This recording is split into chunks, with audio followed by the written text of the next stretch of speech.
आज Doubtnut app download करें। Doubtnut पर अपने सभी गणित, रसायन विज्ञान, भौतिक विज्ञान और जीव विज्ञान के डाउट्स का करो सफाया।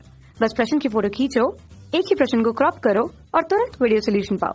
अभी डाउनलोड करें। दोस्तों, यहाँ हमारे सामने प्रश्न दिया गया है, निम्नलिखित कथनों के प्रति धनात्मक और विलोम कथन लिखिए। यहाँ हमारे सामने दिया गया है कथन, यदि n एक सम संख्या है तो संख्या 1 4 से भाज्य है।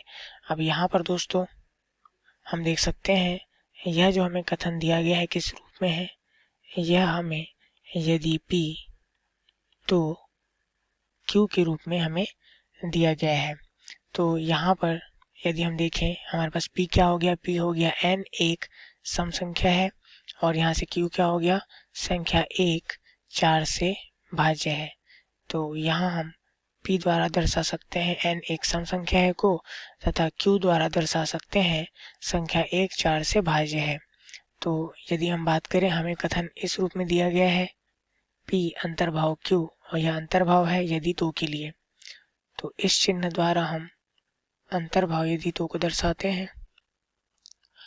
अब यदि बात करें इसके विलोम कथन की, तो यदि हम इसका विलोम कथन लिखेंगे तो यह किस प्रकार लिखेंगे, q यदि तो p, अर्थात वाक्य रूप में किस प्रकार दिखाई देगा, यदि q तो p के रूप में यह हमें दिखाई देगा। अर्थात इसे हम क्या लिखेंगे, q की जगह हम देख सकते हैं संख्या 1 4 से भाज्य यह है, तो इस प्रकार यहाँ पे आ जाएगा, यदि संख्या 1 4 से भाज्य है तो p के स्थान पर क्या आ जाएगा, n एक सम संख्या है। यहाँ हम लिख लेंगे n एक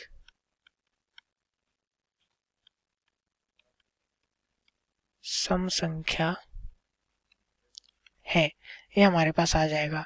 अब इसका हमें क्या लिखना है, प्रतिधनात्मक रूप भी लिखना है।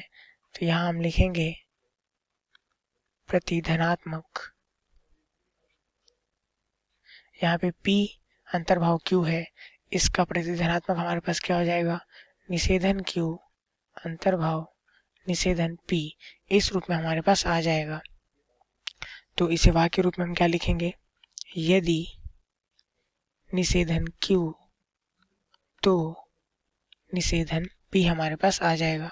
और जैसा कि हम जानते हैं, किसी कथन का निषेधन जब हम लिखते हैं तो किस प्रकार लिखते हैं, जैसे यदि हम निषेधन p लिखेंगे तो वाक्य रूप में हम उसे p नहीं लिखेंगे, तथा निषेधन q जब हम लिखेंगे तो इसे वाक्य रूप में हम q नहीं के रूप में लिखेंगे।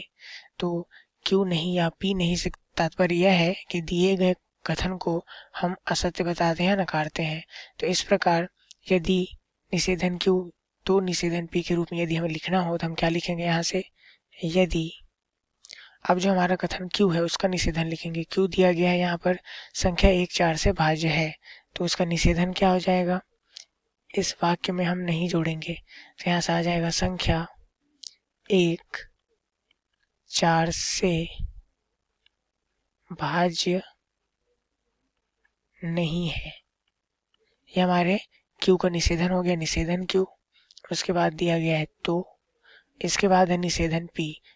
p वाक्य हमारे पास, p कथन हमारे पास दिया गया है, n एक सम संख्या है, तो इसका निषेधन क्या हो जाएगा, n एक सम संख्या नहीं है। तो यहाँ पे p का निषेधन भी हो गया। तो इस प्रकार दोस्तों दिए हुए कथन का हमने विलोम व प्रतिधनात्मक कथन लिख लिया। उम्मीद है आप लोग को यह सवाल समझ में आया होगा। धन्यवाद। कक्षा 6 से 12वीं से लेकर नीट, IIT, JEE वो एडवांस के लेवल तक 1 करोड़ से ज्यादा छात्रों का भरोसा। आज ही डाउनलोड करें डाउटनेट ऐप या व्हाट्सएप करें अपने सारे डाउट्स 8400 400 400 पर।